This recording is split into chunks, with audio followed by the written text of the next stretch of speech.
देखो बच्चों, तो आज अपन बात करेंगे करंट इलेक्ट्रिसिटी के बारे में। ठीक है, यहाँ पे होगा क्या कि चार्ज जो है मोशन में होगा। ठीक है, जब भी इलेक्ट्रिसिटी का जनरेशन होगा तो यहाँ पे चार्ज का मूवमेंट होता रहेगा। तो देखो, अपन बात कर रहे हैं कि what do you mean by current. Current किसे कहते हैं? तो अगर rate of flow of charge with respect to time, अगर टाइम के रेस्पेक्ट में बच्चों चार्ज का मूवमेंट हो रहा है, तो अगर उसका मैं रेट निकाल दूं तो ये उसकी करंट की वैल्यू होगी। अगर मैं बात करूं करंट के टाइप्स की, तो दो टाइप का होता है मेनली। जो फर्स्ट वन है वो है डायरेक्ट करंट और second one is AC alternating current. तो पूछता है आपसे कि what do you mean bye direct current. तो डायरेक्ट करंट के केस में मैग्नीट्यूड और डायरेक्शन कांस्टेंट रहता है। डायरेक्ट करंट कहाँ से जनरेट कर सकते हैं? सेल और बैटरी के थ्रू। और भी सोर्सेज है जहाँ से डीसी अपन जनरेट कर सकते हैं। देखो, अगर एसी की बात करें तो यहाँ पे मैग्नीट्यूड और डायरेक्शन जो है वो चेंज होते रहता है ऑल्टरनेटली। तो यहाँ देखा जाए, इसका सोर्स जो है एसी जनरेटर है। देखो यहाँ पे आईटी का मैंने ड्रॉ कर रखा है। इसमें देखो टाइम बढ़ रहा है बच्चों, लेकिन कांस्टेंट की करंट की वैल्यू कांस्टेंट है जो कि आई नॉट के बराबर है। सिमिलरली यहाँ देखोगे एसी में, तो एसी में अपन देख रहे हैं कि ये देखो इसका मैग्नीट्यूड भी चेंज हो रहा है टाइम के साथ और इसका डायरेक्शन भी चेंज हो रहा है। देखो इधर पॉजिटिव में जा रहा है तो इधर नेगेटिव में जा रहा है। इसको अपन साइन का कर्व लिख सकते हैं, I is equal to I naught sine omega two. यहाँ पे मैक्सिमम वैल्यू क्या है? देखो यहाँ पे इसकी जो मैक्सिमम वैल्यू है वो है आई नॉट के बराबर। देखो अपन इस चैप्टर में बात करेंगे डीसी करंट की। तो देखो डीसी करंट को अपन देखेंगे कि एवरेज डीसी करंट क्या होता है और इंस्टेंटेनियस डीसी करंट क्या होता है। Average is defined in interval but instantaneous current is defined at a particular instant of time. Okay, देखो तो अपन देखेंगे कि एवरेज करंट क्या होता है। सबसे पहले बात करेंगे what do you mean by average current. चलो अपन एवरेज करंट देख लेते हैं कि एवरेज करंट क्या होता है बच्चों। देखो यहाँ लिखो ए नंबर, थोड़ा अच्छे से लिख लेते हैं। ए नंबर देखते हैं, एवरेज करंट, इसको अपन ऐसे दिखाएंगे या ऐसे लिखा आएगा आई एवरेज। तो एवरेज करंट होता क्या? इफ क्यू चार्ज, अगर क्यू चार्ज फ्लो होता है through a cross section,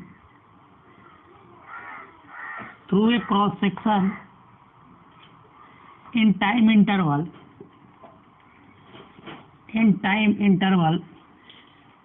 delta t, then तब अपन एवरेज करंट को कैसे लिखेंगे?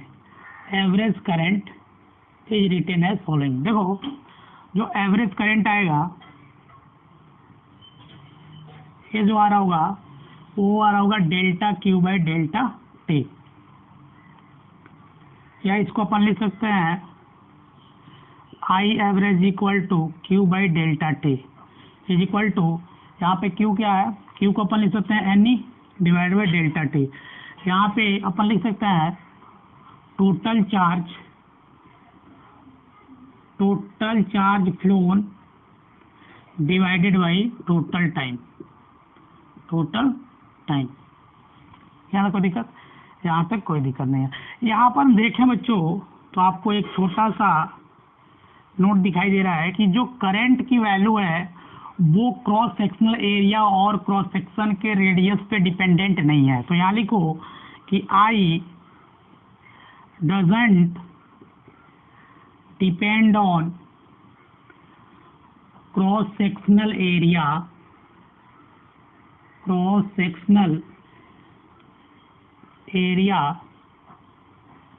या radius of cross section. Cross section के रेडियस पे डिपेंडेंट नहीं है बच्चों। ये डिपेंड कर रहा है कि पर्टिकुलर टाइम इंटरवल में कितना चार्ज उस क्रॉस सेक्शन से फ्लो किया, ठीक है, कितना चार्ज फ्लो हुआ ना, वो डिफाइन करेगा करंट की वैल्यू को, ना कि एरिया और रेडियस जो है इससे जो है करंट इंडिपेंडेंट है। क्या है? इससे करंट इंडिपेंडेंट है।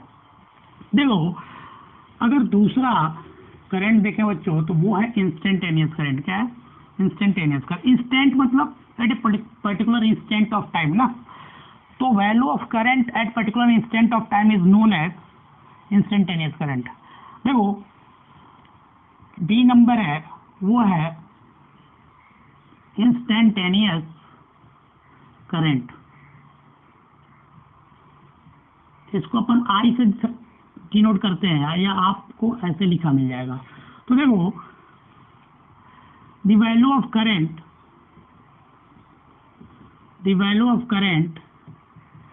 At particular instant of time is known as instantaneous current। ये बात आपको पता है कि किसी भी इंस्टेंट ऑफ टाइम पे अगर करंट की वैल्यू, तो आई इंस्टेंटेनियस जो होता है बच्चों, इसको अपन आई से दिखाते हैं, इसको लिखेंगे D q by d T. यहां अपन देखें बच्चों तो D q by d t is the slope of q T curve. हाँ ठीक है, तो this is the slope of q t graph. याद करिएगा क्यू टी ग्राफ का ये स्लोप है। ये है I instantaneous. I instantaneous is equal to rate of charge flowing through the cross section at a particular instant of time. तो यहाँ छोटा सा नोट लिखते हैं, तो यहाँ लिखोगे जो पहला नोट है बच्चों वो है कि I is equal to d q by d t is equal to slope of q t graph is equal to tan theta. यहाँ तो कोई दिक्कत, ये बात आपको समझ में आ रही होगी। देखो मान लो कि अगर एक क्यू टी ग्राफ है, अगर इसका आप स्लोप निकालते हो तो ये आई देगा। क्या देगा? इंस्टेंटेनियस करंट दे रहा होगा। चलो इस एक्सप्रेशन को थोड़ा सा रीअरेंज करें बच्चों, तो देखो अपन इसको ऐसे लिख सकते हैं। देखना इस एक्सप्रेशन को थोड़ा सा रीअरेंज करोगे तो आप लिख सकते हो D Q is equal to I D T. मैंने क्रॉस मल्टीप्लाई कर दिया। देखो तो आप क्यू को लिख सकते हो integration over I D T. Integration का मतलब क्या होता है? समीशन। समीशन का मतलब एरिया ऑफ कंटिन्यूअस कर्व ना। देखो तो यहां से आपको पता चल रहा है कि Q is equal to charge flow is equal to integration over I D T which will be area of I T curve, area of I T graph. तो अगर आपको चार्ज फ्लो निकालना है बच्चों तो आई टी कर्व का area निकालना पड़ेगा। जैसे मान लो कि एक आई टी कर्व है, यहाँ एक आई और टी कर्व है। अगर मेरे को मान लो एक ऐसा कर्व है, ठीक है, ये है ए और ये है बी। तो अगर मैं इसका एरिया निकालूं बच्चों, तो एरिया निकालूंगा तो ये चार्ज फ्लो निकल जाएगा मेरे को। ठीक है, चार्ज फ्लो निकलेगा। उसकी वैल्यू कितनी आ रही होगी? ए इंटू बी के बराबर। तो मैं इस ग्राफ से ये समझाने की कोशिश कर रहा हूँ कि अगर आई टी कर्व दिया हुआ है तो अपने को चार्ज फ्लो इतने टाइम में पूछा जा सकता है। तो आई टी कर्व का अगर एरिया निकाल दूंगा बच्चों तो चार्ज फ्लो निकल जाएगा उस पर्टिकुलर एरिया से। ठीक है, यहाँ तो कोई दिक्कत, यहाँ तो कोई दिक्कत नहीं है। देखो ये था दूसरा नोट। ठीक, अगर अपन तीसरा नोट देखें तो अपने को ये बात पता चल रहा होगा बच्चों कि करंट के पास डायरेक्शन भी है और मैग्नीट्यूड भी है, तो क्या ये वेक्टर क्वांटिटी होगा? ये बात आपके दिमाग में आ रही होगी? नहीं बच्चों, वेक्टर क्वांटिटी होने के लिए, कोई भी फिजिकल क्वांटिटी है उसको वेक्टर क्वांटिटी होने के लिए तीन चीज़ों की रिक्वायरमेंट है। एक तो मैग्नीट्यूड होना चाहिए और एक डायरेक्शन होना चाहिए, और जो तीसरा है वो वेक्टर लॉ ऑफ एडिशन को फॉलो करना चाहिए। अगर कोई भी फिजिकल क्वांटिटी ये तीन चीज़ों को फॉलो करती है तो that physical quantity is known as vector quantity. तो देखो, करंट के पास जो करंट है बच्चों, इसके पास पहला मैग्नीट्यूड है, ठीक है, मैग्नीट्यूड है, डायरेक्शन भी है, डायरेक्शन भी है। तीसरा जो बात है वो है वेक्टर लॉ ऑफ एडिशन। क्या ये वेक्टर लॉ ऑफ एडिशन को फॉलो करता है? नहीं। तो that's why current is a scalar quantity. Current जो है स्केलर क्वांटिटी है। क्यों है? उसके पास मैग्नीट्यूड और डायरेक्शन होते हुए भी वो वेक्टर लॉ ऑफ एडिशन को फॉलो नहीं करता है। That's why current is scalar quantity. देखो, करंट जो है स्केलर क्वांटिटी है because it doesn't follow vector law of addition.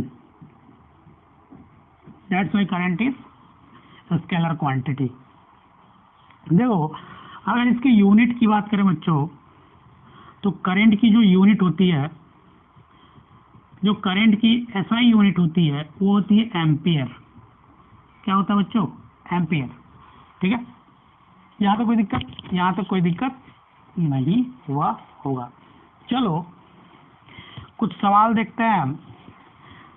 सवाल जो है वो किसी भी तरीके से फ्रेम किया जा सकता है। तो जो मैक्सिमम पॉसिबिलिटी है अब तक के थ्योरी पे सवाल पूछने की, उस पे मैं सवाल पूछ रहा हूँ। देखना, जो पहला सवाल है वो ऐसा है, जो पहला सवाल है बच्चों वो ऐसा है कि आई की वैल्यू अपने को गिवन है 4t³ प्लस 5t⁴। ये है करंट जो है टाइम के साथ वेरी कर रहा है। करंट क्या कर रहा है? टाइम के साथ वेरी कर रहा है। तो अपने को सवाल में ये पूछा गया है कि फाइंड टोटल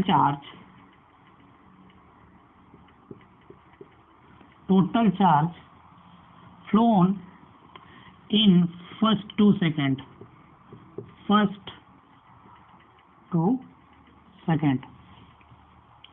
देखो, अगर इसका आप सॉल्यूशन करते हो तो आपको पता है कि Q is equal to integration I D T. ठीक है, कहाँ से कहाँ तक? देखो, फर्स्ट 2 सेकेंड मतलब 0 से 2। तो जो टोटल चार्ज फ्लोन आ रहा होगा बच्चों 4t³ प्लस 5t⁴, ठीक है, इंटीग्रेशन 0 से 2 dt। इसका इंटीग्रेशन तो कर लोगे आसानी से। इसका इंटीग्रेशन करोगे तो t⁴ divide by 4 plus 5t⁵ divide by 5। ये देखो यहाँ से कट रहा है 0 से 2। इसको निकालोगे तो 2⁴ प्लस 2⁵ आ रहा होगा। इसको सॉल्व करोगे तो देखो ये आ रहा होगा 16 प्लस 32। तो जो चार्ज की वैल्यू आ रही होगी, टोटल फ्लोन चार्ज, वो आ रहा होगा 48 यूनिट्स। इतना चार्ज फ्लो हो रहा होगा। देखो, जो दूसरा तरीके से सवाल बनाया जा सकता है वो है ग्राफ। क्या है बच्चों? ग्राफ है। मान लो मैं आपको आईटी कर्व देता हूँ। ऐसा सवाल है कि मैं यहाँ आपको आईटी कर्व दे रहा हूँ, मैं ऐसा आईटी कर्व देता हूँ आपको। ठीक है, ये देखो, ये 2 सेकेंड है, ये 4 है और ये 6 है और ये 2 एम्पियर का यहाँ पे वैल्यू है। आपको बताना है कि total charge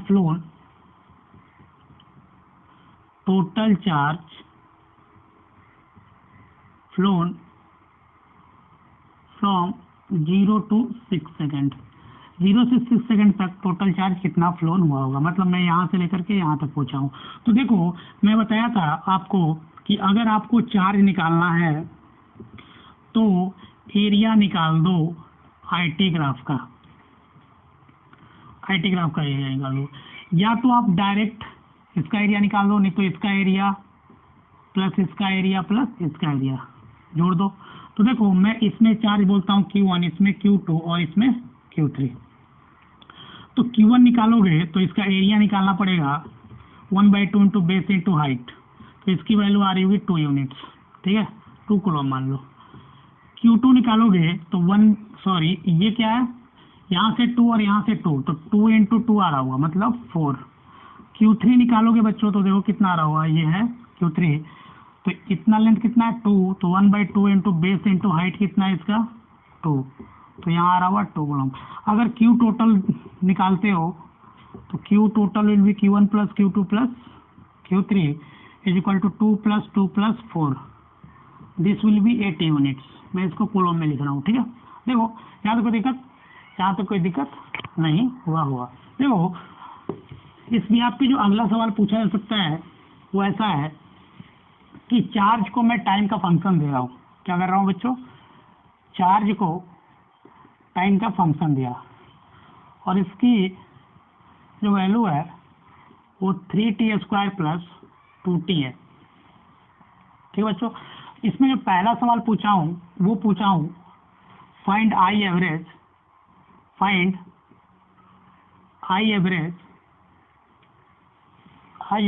between, I average निकालने के लिए मेरे को क्या देना पड़ेगा, टाइम इंटरवल याद रखना, 2 सेकेंड टू 3 सेकेंड, 2 से 3 सेकेंड के इंटरवल में मैंने एवरेज करंट पूछा है। उसके बाद पूछा है कि find I instantaneous at t is equal to 2 second, क्योंकि इंस्टेंट दूंगा ना मैं 2 सेकेंड पे पूछ लिया आपसे। चलो इसका सॉल्यूशन करते हैं। इसका अपन सॉल्यूशन करेंगे तो पहला सॉल्यूशन क्या होगा कि एवरेज करंट निकालना है। तो एवरेज करंट निकालने के लिए क्या करूंगा बताओ, एवरेज करंट निकालने के लिए अपने को पता था Q3 minus Q2 divided by 3 minus 2। ये क्या है बच्चों, QT2 minus QT1 divided by T2 minus T1, ये आ रहा होगा। चलो तो अगर आई एवरेज निकालो बच्चों तो t की जगह इसमें 3 डालना है, तो 3 इंटू 3 का square plus 2 into 3 minus t की जगह 2 डालना है, 3 इंटू 2 का square plus 2 into 2 divided by 3 minus 2। इसको सॉल्व करोगे तो देखो 27 plus 6 minus plus 4 divide by 1, इसको कैलकुलेट करते हो तो 33 माइनस 16 डिवाइड बाई 1 आ रहा है ना। तो जो एवरेज करंट आ रहा है वो आ रहा है 17 एम्पियर। यहाँ कोई दिक्कत, यहाँ तक कोई दिक्कत नहीं हुआ। अगर अपन इंस्टेंटेनियस करंट निकालें बच्चों तो इंस्टेंटेनियस करंट के लिए क्या करना था, डिफरेंशिएशन करना था ना, सिंपल अपने को डिफरेंशिएशन करना था। तो देखो अगर दूसरा पार्ट सॉल्व करते हो आई इंस्टेंटेनियस तो dq/dt रखना पड़ेगा। देखो d/dt ऑफ q कितना है, देखो 3t² प्लस 2t, किस इंस्टेंट पे, t is equal to 2 second. I की वैल्यू तो यार होगा डिफरेंशिएशन 6t प्लस 2 और t is equal to 2 second डालना होगा ना। t इज इक्वल टू 2 डालोगे तो देखो कितना होगा 6 इंटू 2 प्लस 2, इतना एम्पियर करंट आ रहा होगा, तो इस 14 एम्पियर आ रहा होगा। यहाँ कोई दिक्कत, यहाँ कोई दिक्कत है। तो अपन देख चुके कि सवाल कैसे पूछा जा सकता है। चलो अब कुछ इम्पोर्टेंट नोट्स लिखते हैं। नोट्स क्या है, तो पहला नोट है बच्चों कि चार्ज को फ्लो होने के लिए कैरियर्स की जरूरत है, ठीक है, चार्ज कैरियर की जरूरत होती है। तो अगर आप नोट देखते हो तो पहला है कि आपको पता है कि करंट इज ड्यू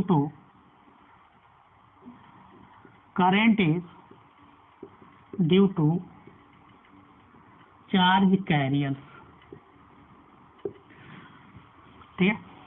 चलो, तो आपको पता है ये बात, नहीं पता है तो जान लो कि कंडक्टर के अंदर जो करंट कंस्टिट्यूट होता है वो किस टाइप के चार्ज कैरियर की वजह से होता है। आपको पता है कि कंडक्टर्स में फ्री कौन होता है, इलेक्ट्रॉन्स। तो यहाँ जो कंडक्टर के अंदर जो करंट जनरेट होता है वो इलेक्ट्रॉन्स की वजह से होता है, ठीक है बच्चों, इलेक्ट्रॉन के मूवमेंट के चलते होता है, फ्री इलेक्ट्रॉन्स, जो इलेक्ट्रॉन्स फ्री हैं, ठीक है, फ्री इलेक्ट्रॉन्स के चलते होता है। सिमिलरली अपन देखें सेमी कंडक्टर के अंदर, तो सेमी कंडक्टर के अंदर जो करंट जनरेट होता है आपको पता है वो इलेक्ट्रॉन एंड होल्स के चलते होता है। चलो, अगर अपन बात करें इंसुलेटर्स की, तो आपको पता है कि ये करंट कंस्टिट्यूट नहीं करता है, मतलब यहाँ चार्ज कैरियर होता ही नहीं है, एब्सेंट होता है। देखो, अगर बात करें इलेक्ट्रोलाइट की, तो इलेक्ट्रोलाइट में बच्चों चार्ज जो बनता है वो पॉजिटिव एंड नेगेटिव आयंस की वजह से बनता है। याद रखना बच्चों, अगर डिस्चार्ज ट्यूब की बात करें, अगर डिस्चार्ज ट्यूब की बात करते हैं बच्चों, तो यहाँ पे जो करंट बनता है वो बनता है इलेक्ट्रॉन्स एंड पॉजिटिव आयंस की वजह से। क्या बनता है बच्चों, इलेक्ट्रॉन्स एंड पॉजिटिव आयंस की वजह से। चलो, जो दूसरा नोट है वो ये है, डायरेक्शन ऑफ करंट क्या लेंगे, कि करंट का डायरेक्शन क्या मानेंगे, वो है डायरेक्शन ऑफ करंट। बच्चों जनरली होता क्या है कि जो डायरेक्शन ऑफ करंट होता है वो अपन हाई पोलरिटी से लो पोलरिटी एंड की तरफ मानते हैं। मतलब अपन ये मानते हैं along the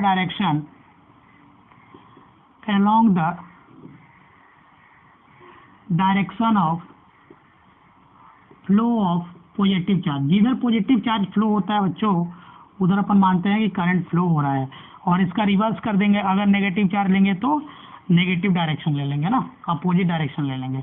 चलो, एक सवाल देखते हैं। एक हाइड्रोजन गैस डिस्चार्ज ट्यूब है, क्या बच्चों, हाइड्रोजन गैस डिस्चार्ज ट्यूब। यहाँ पे एक सवाल है कि एक डिस्चार्ज ट्यूब है, इस पे हाइड्रोजन आयंस हैं और इलेक्ट्रॉन्स हैं, ये है लेफ्ट एंड और ये है राइट एंड, और ये जो है ये है हाइड्रोजन गैस डिस्चार्ज ट्यूब। देखो,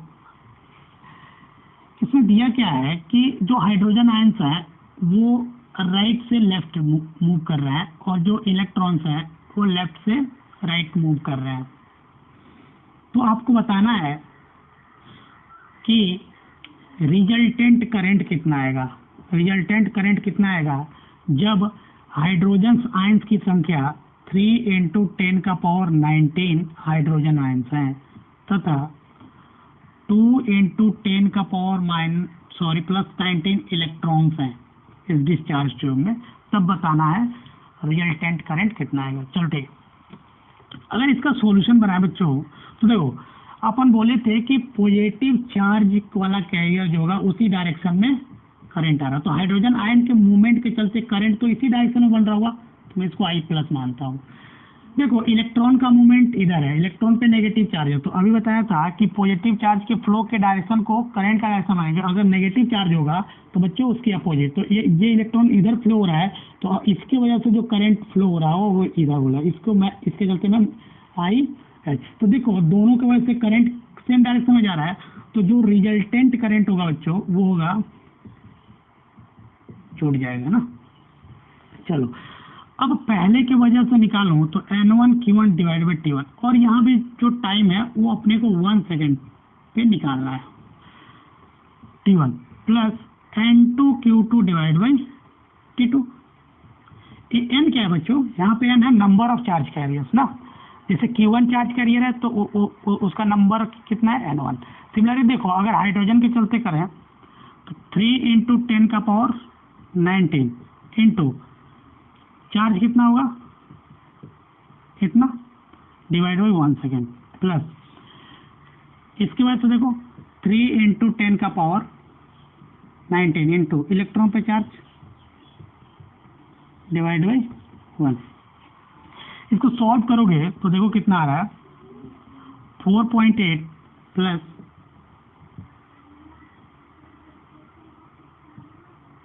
देखो ये है, यहाँ पे 2 है ना बच्चों, यहाँ 2 है, ठीक है, तो यहाँ आ रहा होगा कितना, इसको सॉल्व करोगे तो 8 आ रहा है, 8 एम्पियर, ठीक है।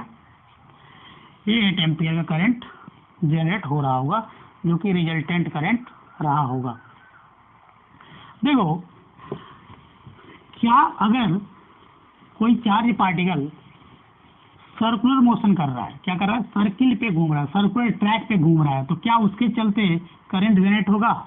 हाँ बच्चों, अगर चार्ज मूव कर रहा है, किसी भी डायरेक्शन में मूव कर रहा है तो करंट जनरेट होगा। देखो तो अपन जो बात करने जा रहे हैं वो है electric current due to revolving charge. अगर कोई चार्ज रिवॉल्व कर रहा है, जिसे मान लो इस ट्रैक पे कोई चार्ज रिवॉल्व कर रहा है, ठीक है, इसकी जो रेडियस है वो r है, और यहाँ एक चार्ज है जो कि v स्पीड से रिवॉल्व कर रहा है, तो आपको पता है कि पॉजिटिव चार्ज है तो जो करंट बन रहा होगा वो इसी के डायरेक्शन में बन रहा होगा।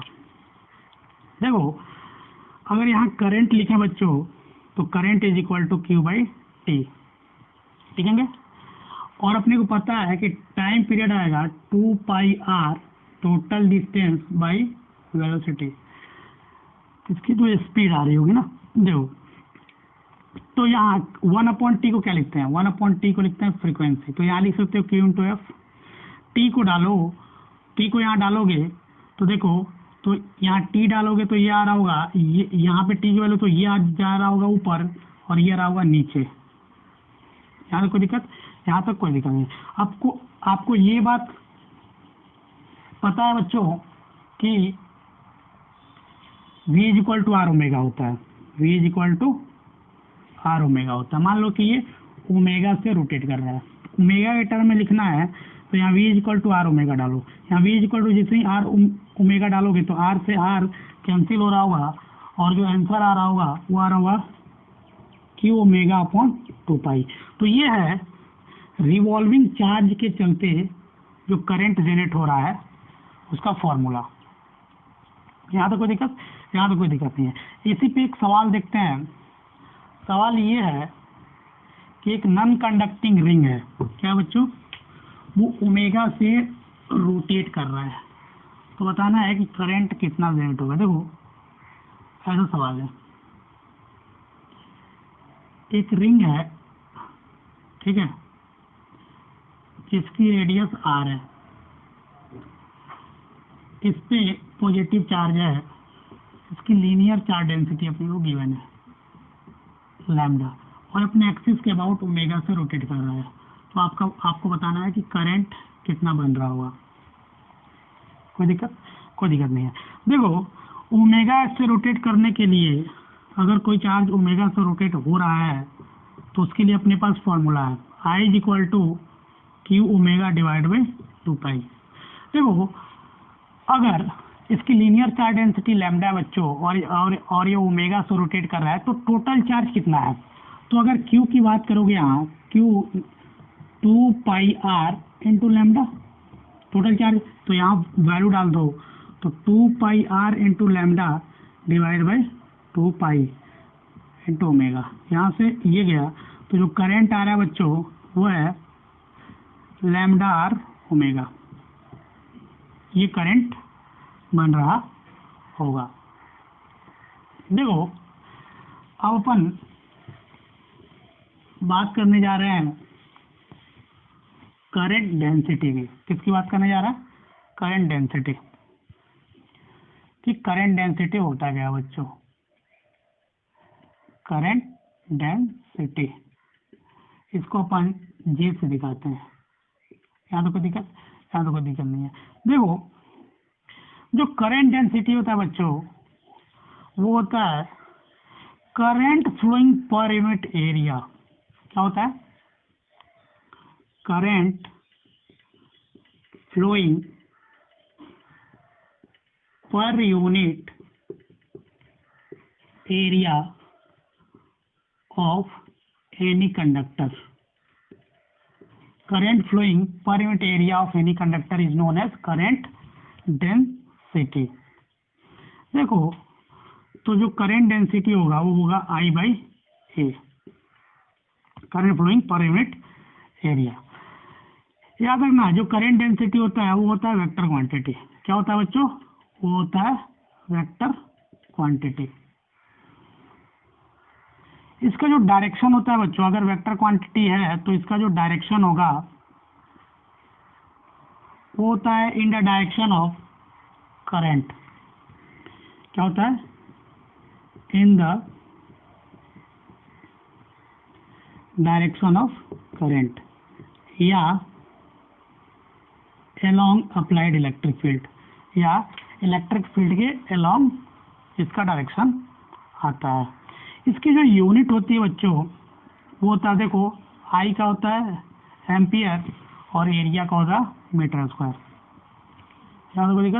यहाँ तक कोई दिक्कत नहीं है।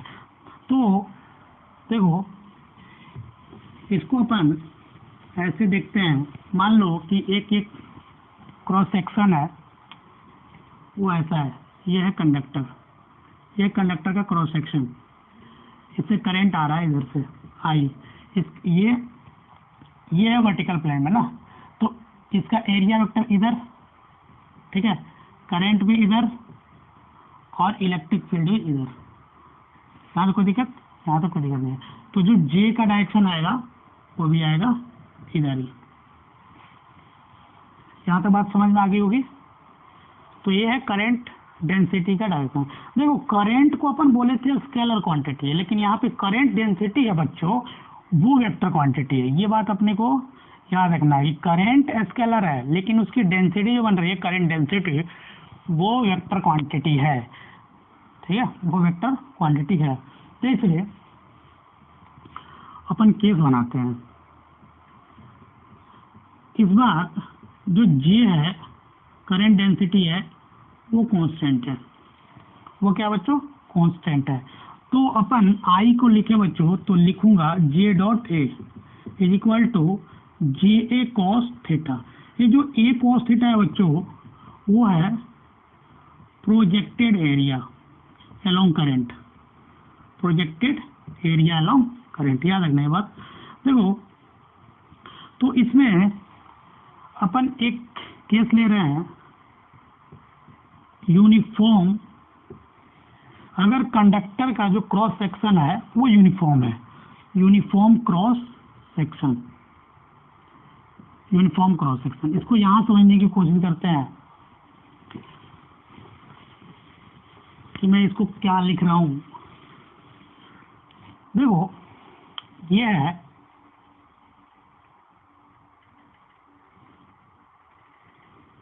है वो यूनिफॉर्म क्रॉस सेक्शन। ठीक है बच्चों, ये है वो यूनिफॉर्म क्रॉस सेक्शन। देखो यहाँ करंट फ्लो हो रहा है I, एक एरिया ये है, इसको मैं A2 बोल रहा हूँ। क्या बोल रहा हूँ? A2। और एक एरिया बच्चों मैं यहाँ से लेता हूँ, एक एरिया यहाँ से लिया, इसको मैं A1 बोलता हूँ।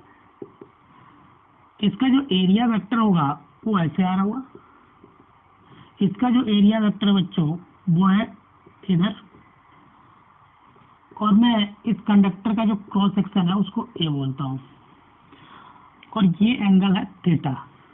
तो देखो इस एरिया वेक्टर का एक प्रोजेक्शन इधर आ रहा होगा, उसकी वैल्यू होगी A1 cos थीटा।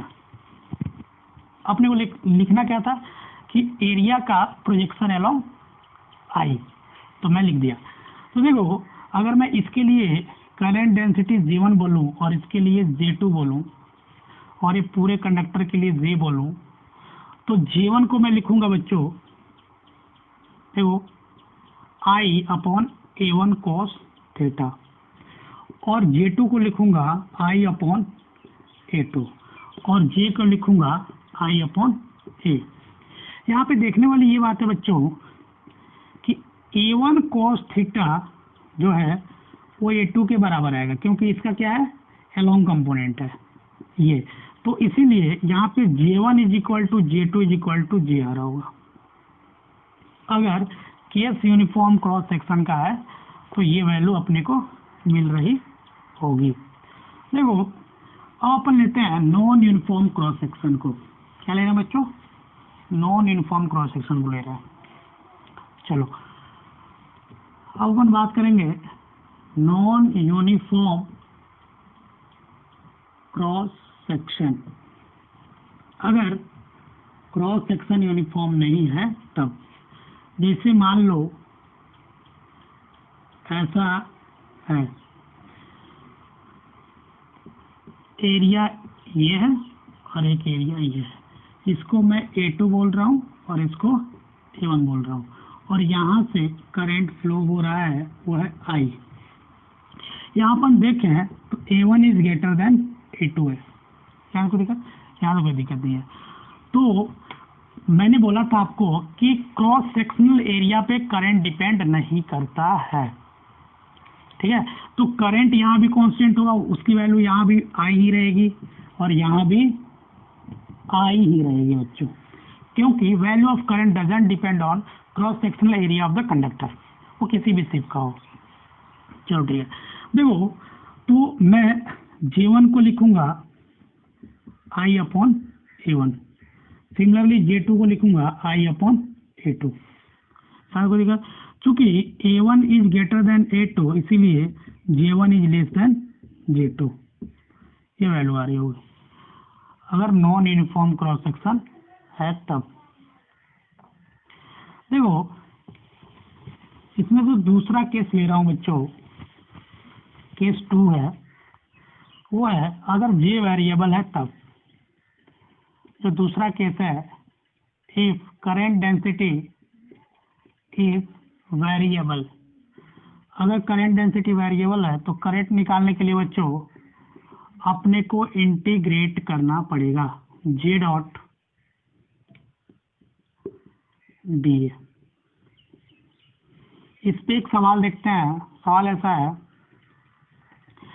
कि करंट डेंसिटी अगर ऐसे वेरी कर रहा है और एक सिलिंड्रिकल कंडक्टर है बच्चों, इससे करंट आई फ्लो हो रहा है, तो आपको बताना है इसकी रेडियस जो है वो आर है, आपको बताना है टोटल करंट की वैल्यू कितनी आ रही होगी। इसको सॉल्व करने के लिए आपको पता है कि I is equal to integration over J dot D is equal to integration over J DA cos 0 degree.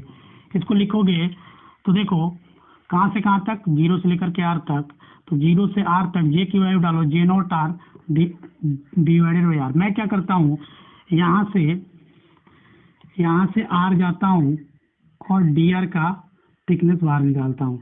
क्या करता हूँ, DR। तो इस छोटे से स्ट्रिप की जो एरिया अपन पहले भी बात कर चुके हैं, तो अपन DA को क्या लिखेंगे बच्चों, जो यहाँ DA निकलेगा वो निकलेगा 2 पाई R इंटू DR। तो DA की वैल्यू यहाँ जैसे ही डालोगे तो यहाँ होगा 2 पाई R इंटू DR। यहाँ तो कोई दिक्कत, यहाँ तक कोई दिक्कत नहीं हुआ होगा। देखो अब अपना मेन मोटो क्या है कि इसको इंटीग्रेट करना, जो जो कांस्टेंट टर्म है उसको बाहर निकालो। जो जो कांस्टेंट टर्म में बाहर निकालोगे बच्चों, तो देखो आप जो करंट की वैल्यू निकालोगे, यहाँ देखो क्या क्या कांस्टेंट है, J naught r, J naught divide by r, यहाँ पे 2 पाई बाहर निकालो, आर स्क्वायर डी एस, 0 से लेकर के आर तक। तो जो करंट की वैल्यू आएगी 2 pi J naught divide by are, ये आर का पावर 3 डिवाइड बाई 3, 0 से लेकर के आर तक। तो इसकी वैल्यू आप जैसे निकालोगे तो 2 pi J naught divide by r into r cube by 3 आ रहा होगा। इसकी वैल्यू निकालोगे 2 pi by 3 J naught r square आ रहा होगा ना,